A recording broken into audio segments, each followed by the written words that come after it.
our strategy has always been providing value and to finalize handing over that value to the person that walks in the open house, they have to give me their contact information so I can deliver that value. Welcome back, Real Estate Rockstars. I'm Shelby Johnson, and today I'm here with my friend, one of the coolest people, Taylor Doolittle. He is out of Twin Cities, Minnesota. He's been an agent for 6 years, and in 2022, he closed 66 personally, and this is 2023 in October. He's already closed 55 so far, still a couple months to go. He also leads a team of agents. There's 15 of them, and he leads it with himself and his partners. Maybe you heard him it'll probably at this point, it'll come out a month ago. Lars Anderson, we also interviewed him. Go check that one out if you haven't already. But back to Taylor. So Taylor is a real estate agent. He's an investor, a father, a husband, and seriously just a good dude. We have quite a few mutual friends. He's taught classes for my organization. And one of the many cool things about Taylor is that he built his entire business off of open houses. So today we are going to go deep into exactly how to do that. But first, Taylor, thank you so much for hanging out with me today. Thank you for having me. No, I love chatting with people that have a positive outlook. And when I think positive, I think Shelby. So it's fun to chat with people that are optimistic about the future, especially in the real estate market as we are right now. Absolutely. Okay, Taylor, you got to give some listeners some background on you. So why real estate? A little bit about your journey.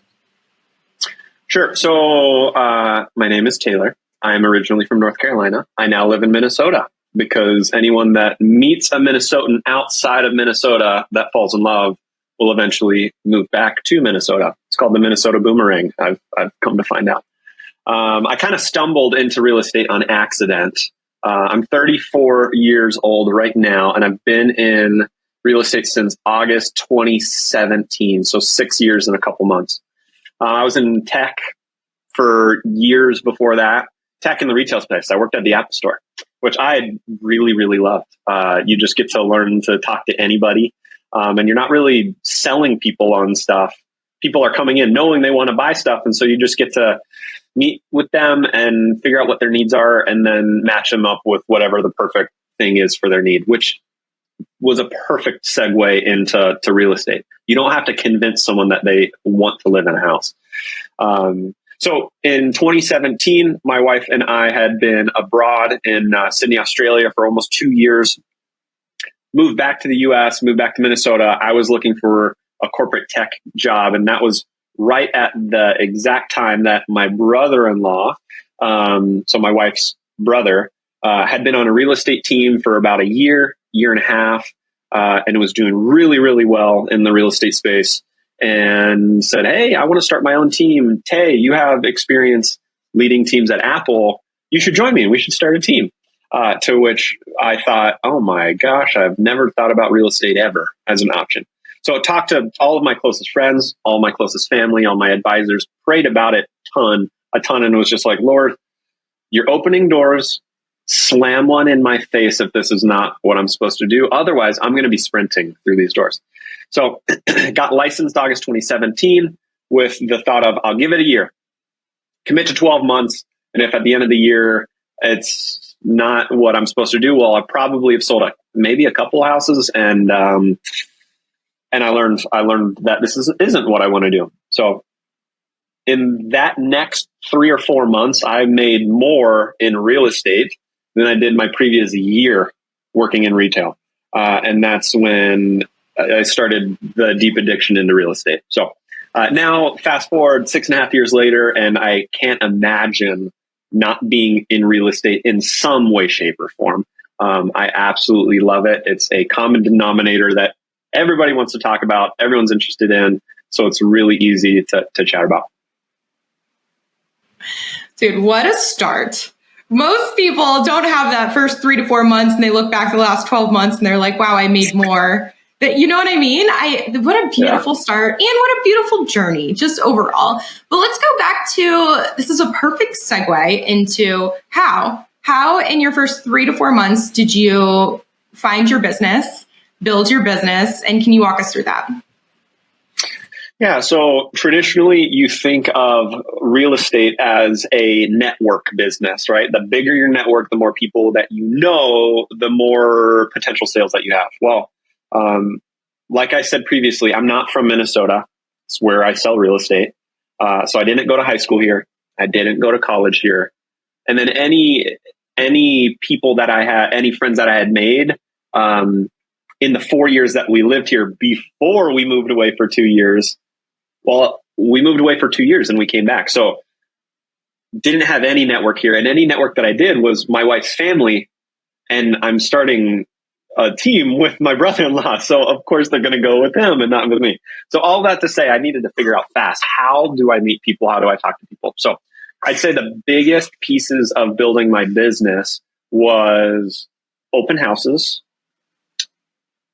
For those not watching on YouTube, I just did a thumbs up and our little thumbs up bubble came up. Yeah. Sorry, distracted for a second. So my biggest ways of building business were open houses, getting very involved in my gym community and being very consistent there, a little bit of cold calling. But I'd say open houses are really the bread and butter of how I started winning over clients very, very quickly. Dude, I'm so stoked. Let's go in. Because so many people say, yeah, just host some open houses. And then, agents host an open house. They show up. No one comes through the door. They don't talk to anyone, or the people who come through, they don't know what to say. So let's just go deep, man. Like from the very beginning, what is step one if you want to do an open house? Or which you did, whatever, however you want to go with this one. Sure. So open houses are such a valuable tool if you do them well, or they're a complete waste of time. There's not really a middle ground. It's either they're really great or a complete waste of time. So here's the viewpoint that I have on real estate or on open houses, and what I try to coach the guys on our team.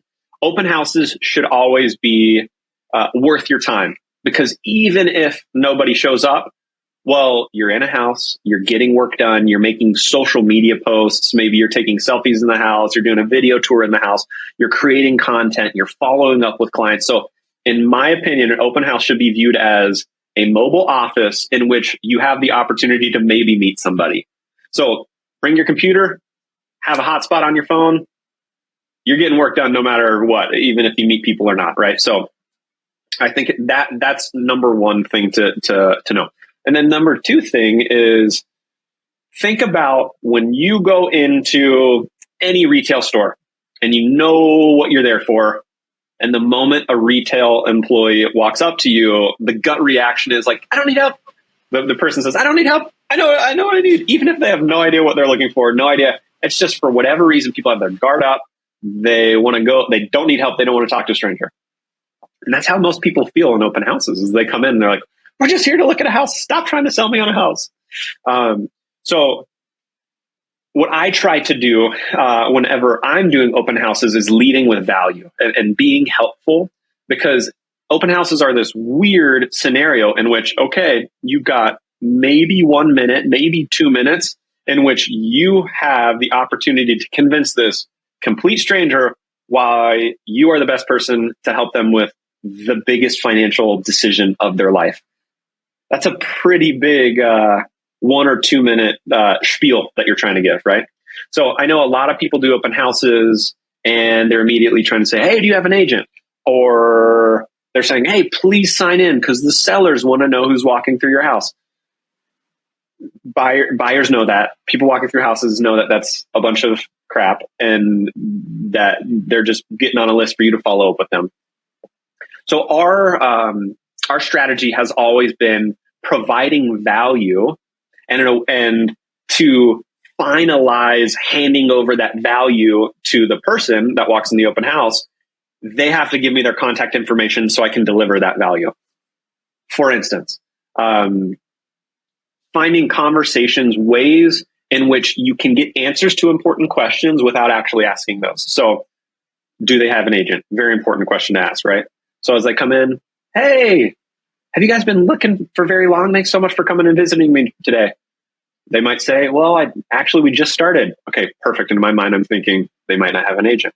Or they might say, yeah, we've actually been looking for 10 months. And I say, oh, great. Have you guys been making offers? No, we haven't been making offers. Okay, well, they might not have an agent. Or yes, we have been making offers. They probably have an agent. So asking kind of creative questions like that without being too direct and scaring them off. And then ways in which I would typically provide value is just giving them tips on the process, saying, hey guys, thanks so much for looking around. No pressure. I'm not going to follow you around. But hey, just so you know, something that I always suggest my clients to do very first when they're starting a search is to chat with a good lender. Because in a market like this, you really want to make sure that your financing is solid and that the reputation of your lender is really solid. Would it be helpful if I introduced you to a great lender? Oh, that's sure. Yeah, that'd be great. Perfect. What's the best contact information for me to connect you with this person? Right. So that's a way for me. Hey, I'm providing value of a great lender. I'm telling them why it's important. I'm pumping up that lender. But in order to execute on giving them that value, well, I need contact info to send that to them. Meanwhile, my lender partner, I say, hey, I'm just sending you some first-time home buyers. And then that lender is pumping up why those people should work with me. So we're tag teaming. I'm pumping up the lender, lending's pumping up me instead of me feeling like I need to brag on myself. I went on a little bit of a monologue there. Dude, I love a monologue. Yeah. Okay. So my question is there no sign-in sheet? No sign-in sheet. So the key is when people come in, it's I wrote down how long have you been looking? Have you been making offers? Have you been looking for a while? All those. And then casually. So at this, I'm trying to, okay, they walk into the house. Can you walk us through the actual flow? Because you're not following them around. Right. So they walk in. Yep. They walk in and I do not attack them at the door. Right. I don't want to put them on guard immediately. I'm sitting at the kitchen table in view of the front door, working on my computer. They walk in. I say, oh, hey guys, thanks for coming in. I'm looking back down at my computer, finishing stuff. Right. So they don't feel like I'm zoning in and I'm going to attack them. They walk in. I might stand up and say, hey guys, thanks so much for coming. Are you guys looking at a ton of houses today? No, we're just looking at this one. Oh, sweet. Well, I'm honored. Thanks so much for coming and visiting.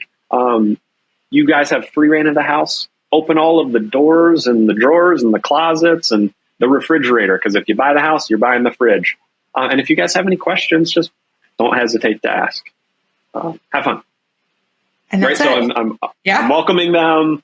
I'm hopefully getting their shoulders to drop a little bit, just releasing any sort of tension of it's like a normal, nice person. Something that I want to note that you did was you were high energy, not overbearing energy, but you were happy. You were genuinely thanks for coming in. Good energy, like a smile on your face. If they're not watching YouTube, So I think that a lot of those things also play a role into how that person immediately feels when they walk in the door. And you set the tone that you are happy, you are helpful, you're welcoming, and you're not going to attack them. Right. It's about just being a nice, normal person, right? If you feel the pressure of, oh, someone walked in, I got to convert this lead. Well, you're going to feel stress. They're going to feel that stress. And that's probably not going to be a very good connection. So just to continue on, they walk in, I welcome them. And then I might say, hey guys, just curious, how did you find out about the open house? Oh, we saw it on Zillow or we found it on Realtor.com. It's like, perfect. That's where most people look. Just so you know, if you guys are actively starting the search though, oftentimes Zillow and Realtor.com are not the most accurate because the way they make money is by getting you to click buttons. Then they sell your contact information. As you start the search, most people will get set up on a search of the MLS, the true source of real estate data in the market. Would it be helpful if I got you guys access just to accurate data? So if you're looking, you actually know if the house is shown for sale, it's still actually available. Would that be helpful? Here's a quick commercial break from our sponsor, Ryan Pineda. If you are trying to grow your real estate investing business, then you need to join us at Wealthy Investor. If you have no idea what Wealthy Investor is, it is our coaching program and community. We have helped thousands of students worldwide grow their business. Now, it doesn't matter if you're just getting started and you're trying to get that first deal. We can help you do that. If you're trying to scale your business and go from a few deals a year to a few deals a month, or even 7 figures a year, we can help you do that too. In fact, last year alone, we had over 30 students do over $1 million in revenue. And I'd love for you to be the next one. So it's pretty simple. If you're trying to grow your business and wholesale more homes or flip more homes or buy more rental properties, then you need to go to wealthyinvestor.com and book a free call with our team. It's super simple. We'll go on a strategy call with you and figure out how we can help you grow according to your needs. So all you got to do is go to wealthyinvestor.com, book the free call with the team, and we'll see you there. Now back to the show. So that might be one value proposition is MLS search. Yeah, the would it be helpful line is so gold. It's one of my favorites because it is so gentle, and it just leads them to saying yes in not a way that they feel trapped. Because the question is literally like, would it be helpful? And they're like, well, of course it would be helpful. I'm not going to say that, no, it wouldn't be helpful to have accurate information. And it just leads them really naturally. So it's also reinforcing psychology where when I say, is this helpful? And they say, yes, that's helpful. In their mind, they're now thinking, wow, this guy is helpful. So you're just reinforcing this like, hey, I'm being helpful. Here's some education. I'm educating you on the market. I'm educating you on why it's important to be set up with accurate data. So the MLS search conversation is one that is really successful during open houses. Another one is that lender conversation. Hey guys, how long have you been looking? Hey guys, just so you know, something that I always encourage people to do very, very first, before you even look at houses, is you got to chat with a good lender, especially now with rates where they're at, affordability so tough, and rates are changing so quick. You want to feel really confident that the price point in which you think you're in, you are actually in. Would it be helpful? I could introduce you to 1 or 2 or 10 different lenders that I know would treat you well. Would it be helpful if I got you access to an awesome, reputable local lender? Sure. Yes, Taylor, it would. Okay, so at this point, those are opening lines, and I'm going to come back to make sure we pull out all of those lines, but I just want to make sure, chronologically. Now at this point, depending on where the conversation went, they are touring the house. Yep. So if I'm sitting in the kitchen, usually that's like a thoroughfare, like people are going in and out. So I might blast them with a little convo when they first walk in and say, hey guys, I'm sorry. That was a lot of information. I'm sorry if that was overwhelming. That's another psychology thing where I'm like apologizing for being helpful. And people's gut reaction is like, no. Like, that was actually super helpful. Like, it's totally fine. Again, in their mind, I'm reinforcing to them like, wow, this guy's actually really helpful. So then they go, let them explore for a little bit. Then they might come back through the room, and then I might continue the conversation. Another good idea is, hey guys, buying a house is kind of strange, right? It's something that you probably know a lot of people have done, but then it becomes your turn to do it. And now there's all this mystery wrapped around it. And it's hard to even know where to go. You do a Google search and you don't know if it's something to trust or something that they're trying to sell you, or it might be for another state, which might be different to buy real estate there. I'm actually holding a first-time homebuyer seminar next Wednesday at 5 p.m. Would it be helpful if I sent you guys information to join that, just so you can at least get a high-level overview of what the process looks like? Strategy number 3, the first-time homebuyer seminar.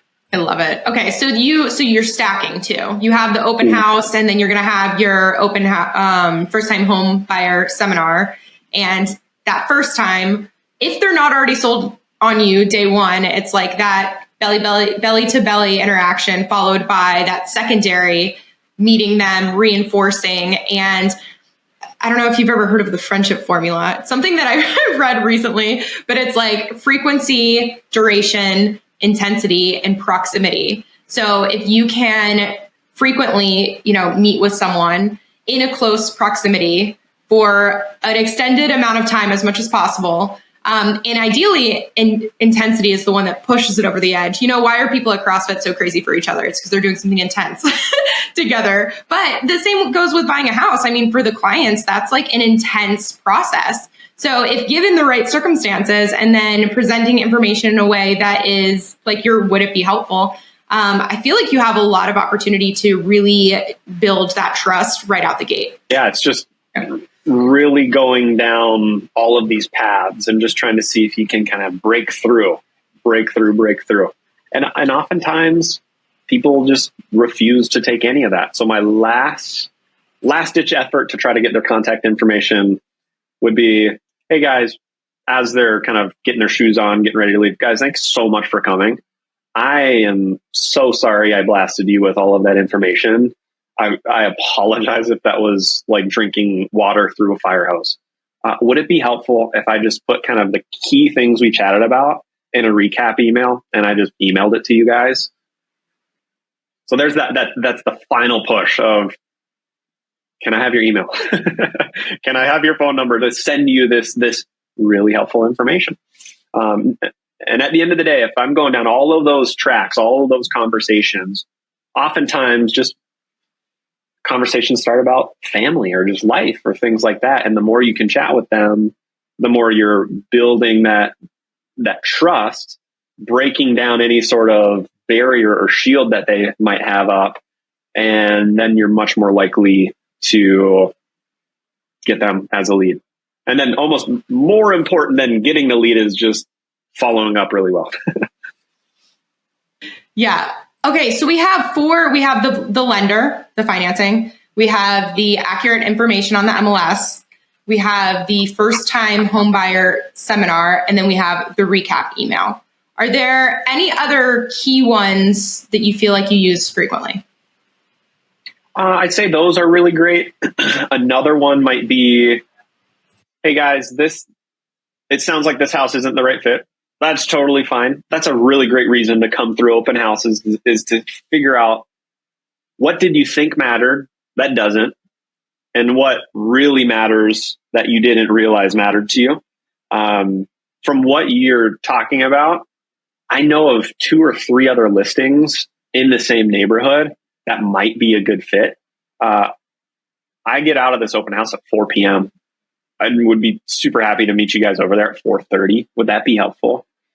So that might be another one is trying to figure out, even if I probably don't know that those listings exist, but as soon as they leave, now I'm doing research and trying to figure out, okay, what listings kind of match what they're looking for. Or I might say if they don't want to do showings, then I might say, would it be helpful if I just sent you that information via email or text? Or another one would be, this is a really easy sale, is people say like, oh, do you have a house flyer, information about the house? I sure do. It's digital. What's the best number for me to send this to? And then I've got fireworks behind me now. So don't do any printouts for the open house. Just log on to whatever app that you like or whatever website that you use, whether it's your brokerage website for the listing, or in our market, we use an app called Home Spotter. So maybe it's the Home Spotter link. And then that way they need to give you their cell phone number in order for you to kind of deliver that. A quick word on our toolbox. We know it can be overwhelming thinking about all of the systems you want to build into your business, and that is why we ask guests to submit their favorite checklist, template, or tracker so you don't have to build from the ground up. Go to realestaterockstarsnetwork.com and click Toolbox for your free access. Thanks so much. A lot of your points are so counterintuitive, and they go against a lot of what, the basic industry education goes, where it's like, you must get a sign-in sheet, everyone must sign in, and then also like bring material for them to take home. Like, you have to do these things. So it is very fun to see an alternative that clearly worked very well for you.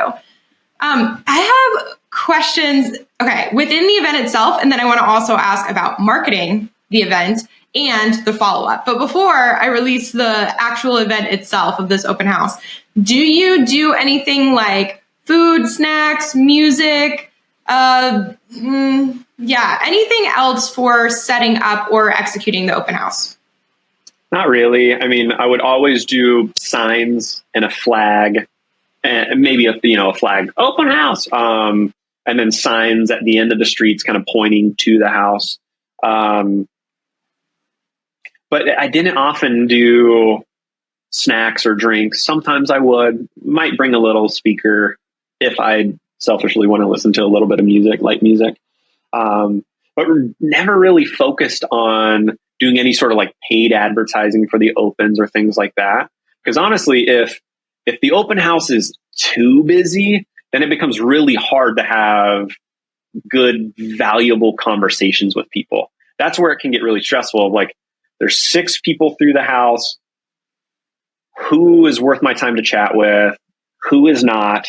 So you'd almost rather have a little bit slower of an open house, have really solid conversations with those couple people, than have it be super, super busy and not have any good combos. If you know it's going to be really busy, because we all have those listings where we know the price point in the neighborhood, it's just going to be bonkers, then maybe I bring a lender that's really personable and they tag team it with me, or I bring another agent on the team and we both do it and we're kind of trading off and tag teaming. But I think that sign-in sheet and giving people material, like all of the industry norms, what you do, is why people say open houses don't work.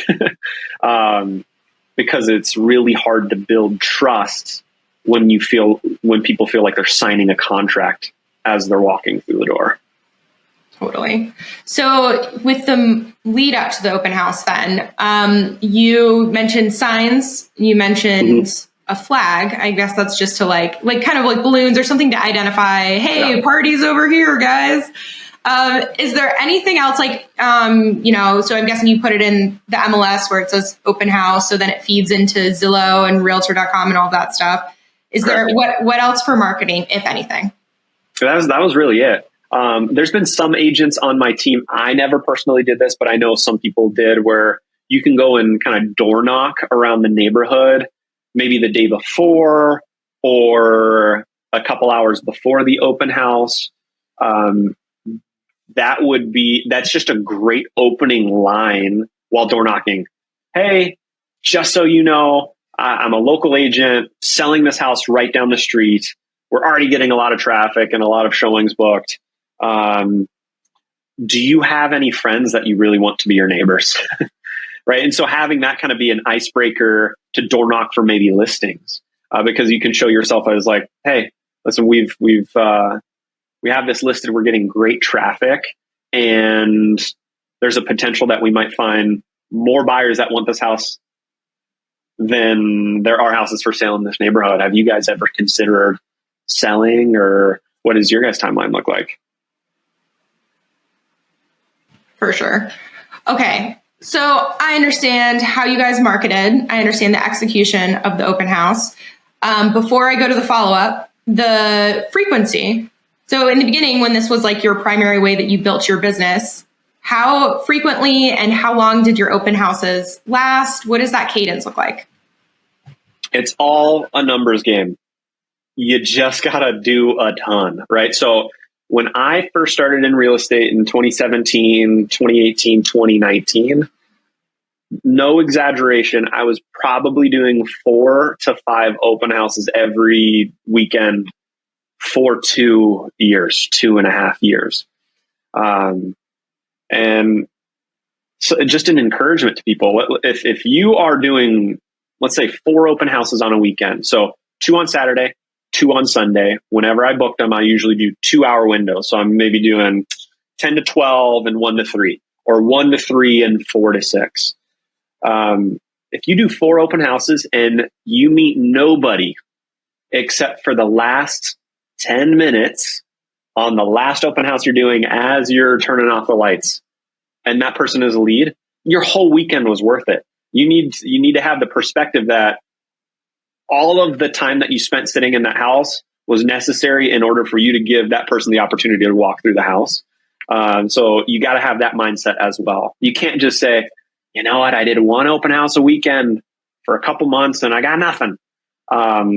It really is a time intensive, and you got to do it. And that's why it's important to make an open house useful, whether someone shows up or not. So make it efficient with your time.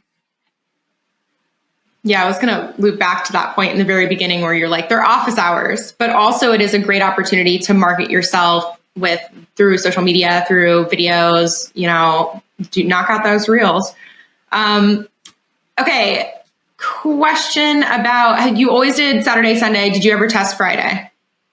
Yeah, I did some Fridays, but a lot of agents on my team now are either doing a Thursday night or a Friday night if the sellers of the house allow it. Because when are people normally doing open houses? Saturdays and Sundays during that middle of the day hours. So your open house might have competition for people's time in their weekend with all these other houses. So oftentimes, depending on your market, a Friday night might be awesome, or a Thursday night might be awesome because you're the only house that is being held open at that time. So people might be sitting around and say, oh, hey, there's a house right down the street that's got an open house. We're bored. Let's go do it. So those can be really good too. I agree. And I think it also depends on the neighborhood. So it's like if you have a neighborhood that's primarily, 55 plus, they are way more inclined to get up in the morning on a Saturday and go to a nice open house than do anything that's like later. But if you have that up and coming young neighborhood where everyone just out of college is getting their starter home, then maybe they want the Friday night, with some drinks as opposed to the whatever. You get the point. Yeah. Real quick, as you likely know, the 2024 Real Estate Rockstars Mastermind is sold out. But if one of your preferred vendors is looking for marketing opportunities, we are looking for sponsors. We would love to get their name and business out to 80 highly motivated real estate agents from across the country. Know someone who'd be interested? Go to realestaterockstarsnetwork.com and shoot us a quick email for more information. Thanks so much. Back to the show. Okay, so now we are on follow up. I'm waiting to see, did I miss anything about the execution? Because I think you had a really good point about it's a numbers game. And I love that you said 4 to 5 open houses every weekend for 2 years, because that's what it takes in a lot of, okay. Follow up, Taylor. Quick hot take on that. So please. Tony Robbins is awesome. When he first started doing public speaking, he realized that the normal public speaker would do one speech a month for an hour. So he said, well, if that's what the normal person's doing, I'm going to do, I don't remember the number, but let's just say 10 speeches a month, every month.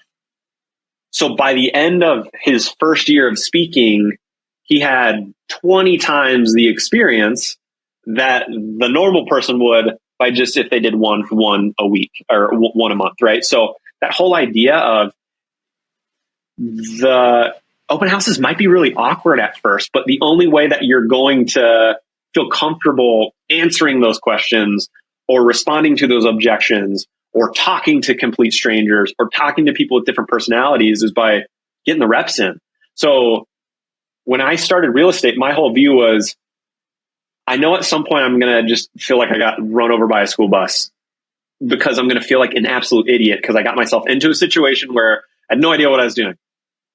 I knew that I had to experience that. So my idea was I'm going to sprint underneath that bus. Get me to that point as quickly as possible so I can get past it, so I can have that experience and that knowledge to where now I feel more confident. So just start booking open houses, right? It's not figuring out the perfect script. It's not figuring out the best marketing scheme on social media to get people in there. It's not, don't let there be any excuses by just book an open house and go sit in the house. Then while you're sitting in that, when you're sitting in that open house, that's where you can try to figure out strategy for marketing next weekends, right? Use that as office hours to figure that stuff out. Yes. Okay. I thought of my question while you were saying that too. It's, I'm listening to this and I don't have any listings. How am I booking my open houses? Where am I getting the ability to do these open houses, Taylor? Yeah. So great question. So, oftentimes agents on your team will have listings. So for instance, now I am much more listing heavy in my business. And I have 2 beautiful little daughters that I want to spend time with on the weekends. So I'm not doing open houses anymore. But I have a lot of agents on my team that are still in the build phase of their business, and they want to meet potential buyers. So agents on my team are holding my houses open. So if you're not on a team though, well, I'm sure you're in an office or a brokerage and you've got listing agents who really don't want to hold open houses, but it makes them look really good to their sellers if an open house is held. So you're starting to cold call agents, like maybe on a Monday or a Tuesday of the weekend before you want to do an open house, just start kind of looking at listings around the area and see if you have any agents in your office that have houses that would be good, and then give them a call and say, hey, Shelby, my name's Taylor. I actually work in your same office. I would love to do some open houses at your listing that you have. Would it be helpful for you and for your seller if I did an open house on Saturday? Yeah, it would be helpful. For sure you can do that. But would you be helpful? I mean, that should be something that just becomes a part of your common vernacular. I think I actually got it from you like 2 years ago when you were training our organization. I'm pretty sure that's where I got that line, and I use it all the time. It's my go-to. And just to add on to what you said about, calling someone on your team or in your brokerage, it also doesn't have to be within your brokerage. So if you guys are like, oh, I'm like a super small team, I don't know what to do. Well, you can strategically pick where you want to do open houses. That's actually the beautiful thing about, opening it up to other agents outside of your MLS, because you can open it up, see what listings are in the neighborhood you want to sell in, or the neighborhood that is close to you, so you don't have to travel, and you can call those, do a template text if you want to, and you can send it to all of them, or hop on the phone and would it be helpful? And you can pick your choose your destiny. Yeah, and too, I've been very blessed to sell a lot of real estate, and nobody has ever said, hey, I found your information from an open house sign that was sitting on this cross street. So what you can do, if you're calling an agent that's at a different brokerage, you can even say to them like, hey, Shelby, this might feel weird. I don't think it is. I'm at Remax. You're at Keller. I would love to do an open house for you if that would be helpful for you and your seller. And I would totally use your open house signs if you want me to. I can drop by your office, pick them up. So you get a little bit more marketing there. So hopefully it's helpful for your people, helpful for you. And I might pull a buyer lead out of it. What do you think? I think that's a great idea. Please make me look good to my seller. Please bring me a buyer. Yeah. Oh my God, Taylor. Okay, I think we've thought about most of the pieces here. Now we're into follow-up. And of course, you've already told them what you're going to follow up with, but do you have any other like science or art about the follow-up process? I think the follow-up, it's still that idea of just leading with value and asking open-ended questions, right? So trying to get a response. So some creative ways of following up that I found were, hey guys, we met at this house last weekend. This house, insert address, just popped up this weekend, and it actually doesn't have an open house, but it sounds like it was what you guys were looking for. Would it be helpful to get you guys access anytime on Saturday? So that might be one. I would even do, so I'm in Minnesota.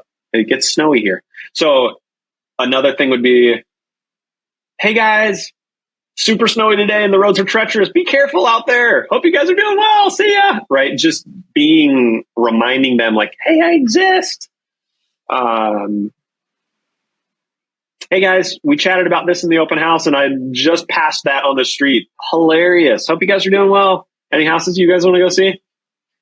Hey guys, I've got a little bit of availability, even if your like weekend is totally clear and you got all of the availability in the world. Say, hey guys, I've got a little bit of availability on Saturday and a little bit on Sunday. Would it be helpful to get you guys access to anything? And it's really important for you to know as the agent that What do you think is more true? Have you lost more clients because you followed up too much or because you didn't follow up enough? There's no such thing as too much follow up. Follow up. Okay, perfect. Now, quick, one little off topic from open houses question, and then we'll head to wrap up. But you mentioned before that did we miss anything with open houses? No, I just think it's important to do them as long as you're strategically doing them well. And you can track it, right? People might be familiar with the term KPI, so key performance indicators. So what you got to figure out is just track the numbers. Okay, are you doing open houses? Well, yes, I am. Okay. Well, okay. I'm sitting in open houses, but I'm not getting any contact information. Okay. Well, then your pain point might be the conversation or the scripts that you're using. So work on that. Okay. I'm sitting in opens. I'm getting contact info, but I'm not converting them into any business. Okay. Well, then your pain point there probably is your follow up or how you're following up or what you're saying. Right. So you can kind of figure out where in the process you're breaking down and then seek knowledge or seek help in that specific thing. And don't be afraid to chat with an agent in your market that you know does really well and just say, hey, Shelby, you are the open house queen. That's what everyone keeps telling me. And I would love to figure out what you're doing.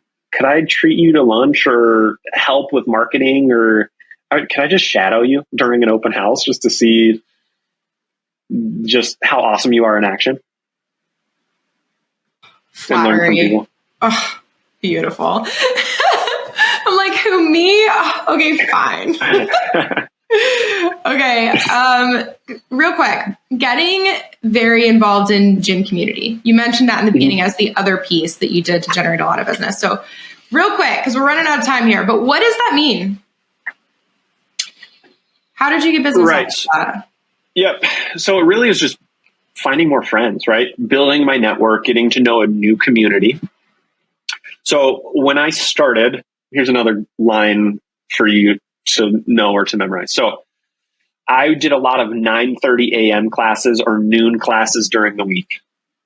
So in a lot of these, and it was a class-based, it was F45. So it's like high intensity interval training class-based place. Class-based is going to be way more easy to, in my opinion, probably facilitate conversations with people because you're like, we're on a team, we're chatting, we did it together, rather than like a weight room. Everyone's got their headphones on, no one wants to talk to you. So I'm regular at the gym. Shelby here is always there at 9:30 classes as well. And so it'd be very easy for me to be like, hey, Shelby, you're a beast. I cannot keep up with you. You're incredible. I'm curious, what do you do? I'm curious what you do to be able to, at 9:30 a.m. on a Tuesday, come to classes. Oh, I'm actually a software engineer. I work from home, and this is just what I do. What do you do, Taylor? Oh, well, I'm a local real estate agent and help people buy and sell and invest in real estate. And I really, really, really, really love my job. And yeah, that's why I'm my own boss and can kind of do whatever I want from a timing perspective. Sweet. All right. Great to meet you. Goodbye. Then I go on to Facebook. I'm like, okay, Shelby, Facebook, add friend. Well, now she's on my drip campaign called social media posts every day. And then I'm just staying in front of people that way. So it was never from the, hey, Shelby, I'm a realtor. You need to buy or sell. Right? It really was about genuinely creating relationships, genuinely creating new friendships, and then just staying in front of people and reminding them that I'm in real estate. So when they do have that real estate question or something come up, they're like, oh my gosh, I see Tay on Facebook every single day. Does he sell a house every single day? No, I don't, but my social media might make it look like that. They say, let me just chat with Taylor. Let me ask him. And now I'm being helpful, providing help or information for whatever question they might have. Yeah, social media is such a powerful drip campaign. And it's like the most natural one as well, because, you know, when you get someone's email and you add them to an actual like campaign within your CRM, people know that. They know absolutely it's a newsletter that's going to everyone. It's not at all personalized. And it's feels a different way than them watching what you're doing with your life. Because now they're just observing and they're like a part of it, and people love a story. Like humans think back over time, stories around the fire and stories passed on along generations. Like people love that. And so you're giving it to them in the most natural way to remind them subconsciously that, yes, you are the real estate agent. Love.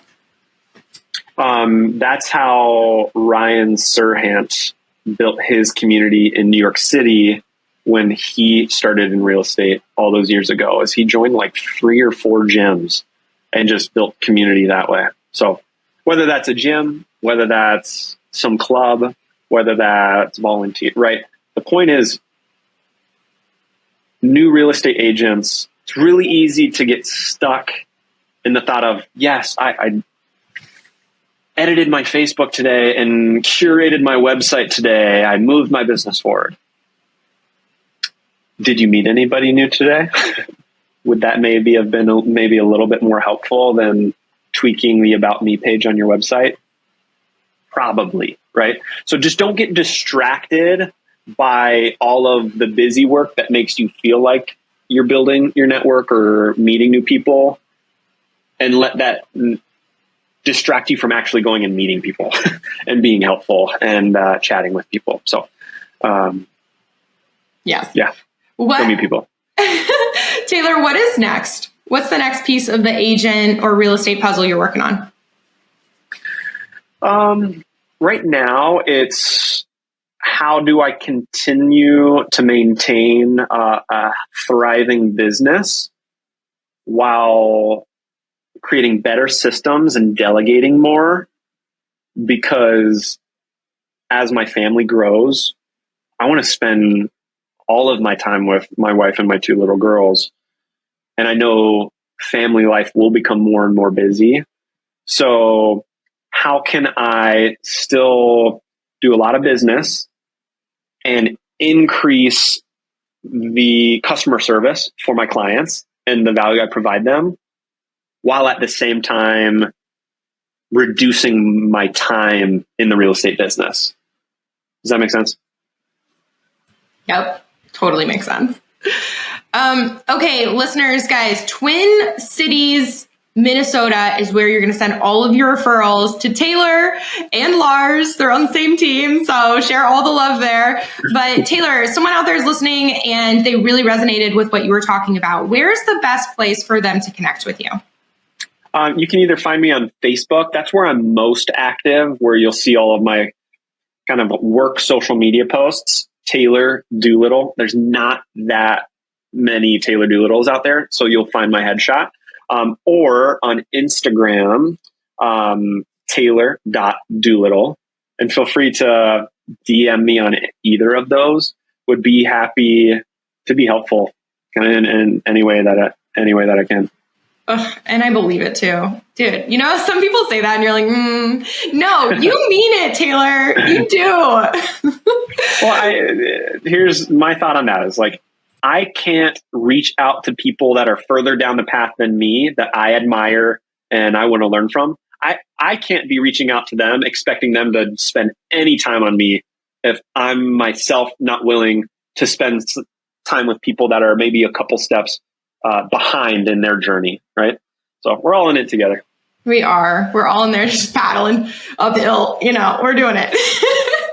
Okay, guys, go and follow, support, send referrals to Taylor. All of his information will also be in the show notes. And if you want to hang out with me and Aaron, we are The Shelby Show and Aaron Amuchastegui on the gram. We would love to hear from you. We want feedback. We want to make this the best show ever. What topics do you want us to talk about? What people do you want us to get on here and go deep with? So please hit us up. And guys, that is all we have for today. Taylor, thank you so much for hanging out with me. Thank you for having me on. It was an honor. Of course. And Real Estate Rockstars, thanks for listening.